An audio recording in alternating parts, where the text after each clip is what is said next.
بسم الله الرحمن الرحیم. نو مونږ پرون دا وې چې د خراسان نه با تورې جنډې راوځي او هغه تورې جنډې با هیڅوک نشي منې کولی، یو طاقت په هغه نشي واپس کولی، هغه به نشي ختمېدی تر څو پورې چې هغه د بیت المقدس په ایلیا کې نه ښخېږي، تورې جنډې به هلته ښخېږي. نو د دې نه دوه خبرې معلومه شوه. یو دا چې په آخري زمانه کې به تورې جنډې راوځي او هغه به د خراسان نه مشرق نه راوځي، خراسان نه به راوځي.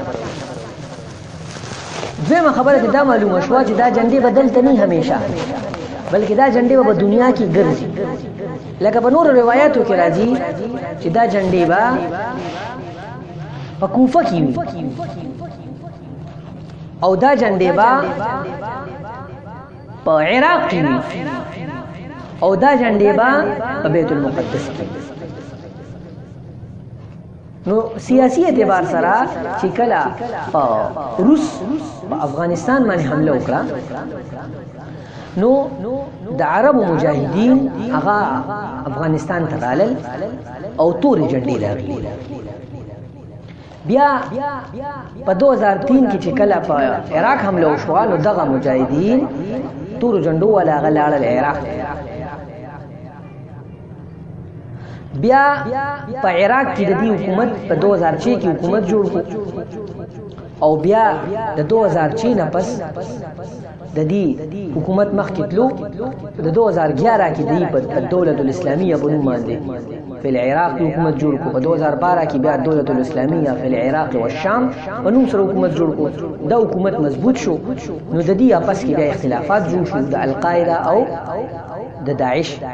الدولة الإسلامية دال ألف إسلامية ألف عراق عين أو شام شين. الدولة الإسلامية في العراق والشام دين الغشي داعش IS Islamic State Syria and Iraq.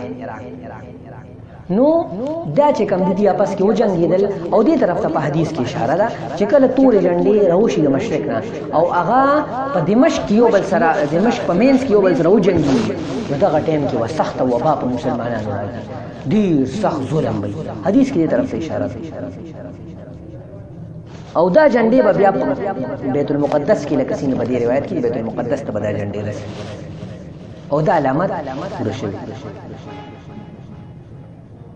تاسو وکتل تورې جنډې د روس د پارالالي روس شکست خوړو، طالبان حکومت جوړ شو، طالبان حکومت بیا ختم شو، بیا چې کم دنو عراق باندې حمله وشوه تورې جنډې هلته لاړې، بیا چې کم دنو په شام حمله وشوه تورې جنډې شام ته لاړې. اوس په فلسطین بیګا بمباري شوې ده، 350 بمونه په فلسطین بیګا وروړي شوي دي. نو اوس هلته روان دي. د پیغمبر صلی الله علیه وسلم یو خبره هغه زمون د زمانی په باره کې صادق راځي، ریښتونه راځي. عن سعید بن المسیب قال رسول الله صلی الله علیه وسلم، سعید بن المسیب رحمت الله علیه روایت دی چې نبی کریم صلی الله علیه وسلم او فرمایل تخرج من المشرق رايات سود، د مشرق نه تورې جنډې راوځي د چا لپاره؟ لبني العباس، د بنو العباس لپاره. بنو العباس چاته وي؟ بنو العباس د عباس رضی الله عنه نسل ته بنو العباس او دا جنډا چې کوم په 120 هجری کې راوتی تاسو مې ثم يمكثون ما شاء الله، بیا به خلق چې څومره موده الله غواړي خلق په انتظاري. ثم تخرج رايات صغار، بیا به تورې جنډې راوځي، رايات صغار ولې تورې جنډې تقاتل رجلا من ولد ابي سفيان واصحابه من قبل المشرق. او دا به د ابو سفیان په نسل چې کوم خلک نو هغې سره به چې کوم دي نو او د هغه ملګرو سره به قتال کوي، او دا به د مشرق نه دا خلک یؤدون الطاعه للمهدي، دی به د امام مهدي سره دی به د امام مهدي تابعداري کوي. دی به چا سره جنګ کوي؟ د ابو سفیان اولاد سره. د ابو سفیان اولاد نه مراد سره د ابو سفیان دی چې کوم نه په آخري زمانه کې بیا مسلمان شو. د زوی حضرت معاویه رضی الله عنه. معاویه رضی الله عنه واده وکړو د شام یو ښځې سره، د هغې بهدل نوم بهدل. د هغې نه یزید پیدا شو.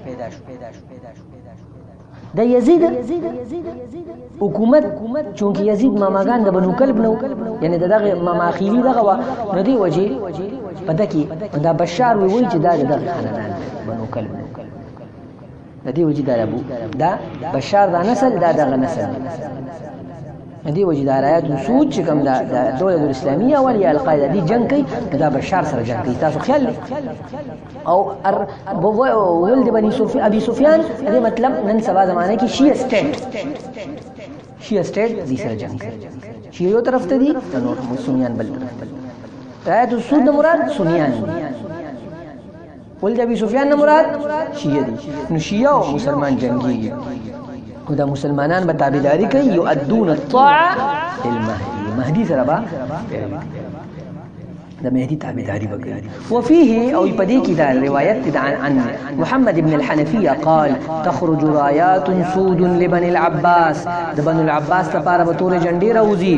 ثم تخرج من خراسان، بیا به د خراسان نه راوځي اخرى سود اخرى، بیا نور تور جنډې راوځي. سود قلانسهم، دا غي به تور پټکی وي، تور ټوپې به وي. وثيابهم بيض، سپینې جامې به وي، سپینې جامې به وي. تاسو وګورئ اوس کنه طالبانو جامو ته وګورئ، افغانستان کې وګورئ. على مقدمتهم رجل، دا غي پړوان دي، دا غي نړوان دی به یو کسي يقال له شعيب بن صالح من تميم، د بنو تميم یو کس پي شعيب بن صالح. بنو تميم څوک دي؟ قطر تمیم دي. بنو تمیم خاندان د غي بچي قطر کې، د علي سعود خان بچي په سعودي کې، د علي نهیان بچي په اماراتو کې. يهزمون اصحاب السفياني، السفياني یعنی شیعه سټیټ لبدي شکست ورکړي. وشو خبر سوکو لیبو وشو خبره بس دی. الله دې مونږ چې کوم دینو د مهدي په فوج کې راولي. صلی الله تعالی علی خیر خلقه محمد و آله